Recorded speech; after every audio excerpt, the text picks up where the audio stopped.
மத்திய அரசு மோடி அரசு தமிழர்களை வஞ்சிக்காதே, தமிழக விவசாயிகளை வஞ்சிக்காதே,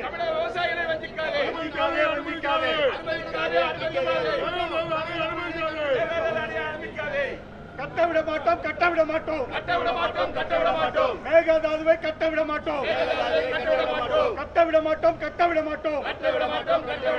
மேகதாதுவை கட்டவிட மாட்டோம். போலாமா?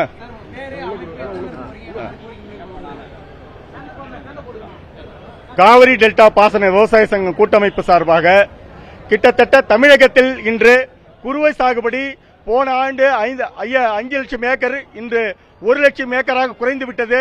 காவிரியில் தண்ணீர் வராமல் இந்த ஆண்டு சம்பா பருவம் என்பது சுத்தமாக பொய்த்துவிடும் போன்ற ஒரு சூழல் ஏற்பட்டிருக்கிறது. அதுவும் இப்போ இருக்கிற கர்நாடக முதலமைச்சர் மேகதாதுவில் அணை கட்டியே ஆவோம் என்று ஒரு சூழலிட்டு அவருடைய அரசியல் போக்கை காட்டிக் கொண்டிருக்கிறார். அதற்கு இங்கு இருக்கின்ற தமிழகத்தில் இருக்கின்ற ஆட்சியாளர்களுக்கும் அவர்களுக்கு துணை போவது போன்று இருக்கிறது. அதே போன்று மத்திய அரசு அவர்களுக்கு துணை போவது போன்று அணை கட்டுவதற்கு மத்திய அரசு எந்த விதத்திலும் இடைஞ்சலாக இருக்காது என்று ஒரு மத்திய அமைச்சரை கூறுவது தமிழக மக்களையும் தமிழக விவசாயிகளையும் மத்திய அரசு மாற்றான் தாய் மனப்பான்மையோடு அணுகுவது வேதனைக்குரியதாக இருக்குது. இது கூட்டாட்சி தத்துவத்திற்கு எதிராகவும் உள்ளதாக நாங்கள் கூறுகிறோம். இதனை கண்டித்து டெல்லியில் 4ஆம் தேதி காலை மத்திய நீர்வளத்துறை அலுவலகத்தின் முன்பு முற்றுகை போராட்டம் செய்ய இருக்கிறோம். அதற்காக நாங்கள் டெல்லி செல்கிறோம்.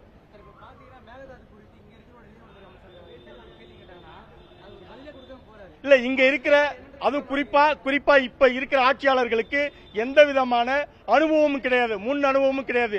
அதற்காக தான் தொடர்ந்து நாங்க என்ன சொல்றோம்னா, அனைத்து கட்சியை கூட்டுங்க, அனைத்து விவசாய சங்கங்களை கூட்டி என்ன செய்யணுங்கிற ஆலோசனையை கேளுங்கன்னு சொல்றோம். அதற்கும் இந்த அரசு இதுவரையிலும் எந்த விதத்திலையும் செவிசாய்க்காம இருப்பது, இது ஏதோ கர்நாடகாவுக்கு இவர்கள் துணை போவது போன்ற ஒரு சூழலை அமைத்துவிடும். அதற்காக தான் அனைத்து கட்சி கூட்டத்தையும் அனைத்து விவசாய சங்கங்களையும் கூப்பிட வேண்டும் என்று நாங்கள் ஒரு மனதாக கூறிக்கொள்கிறோம். அதற்கு இந்த அரசு உடனடியாக செய்ய வேண்டும் என்று எதிர்பார்க்கிறோம்.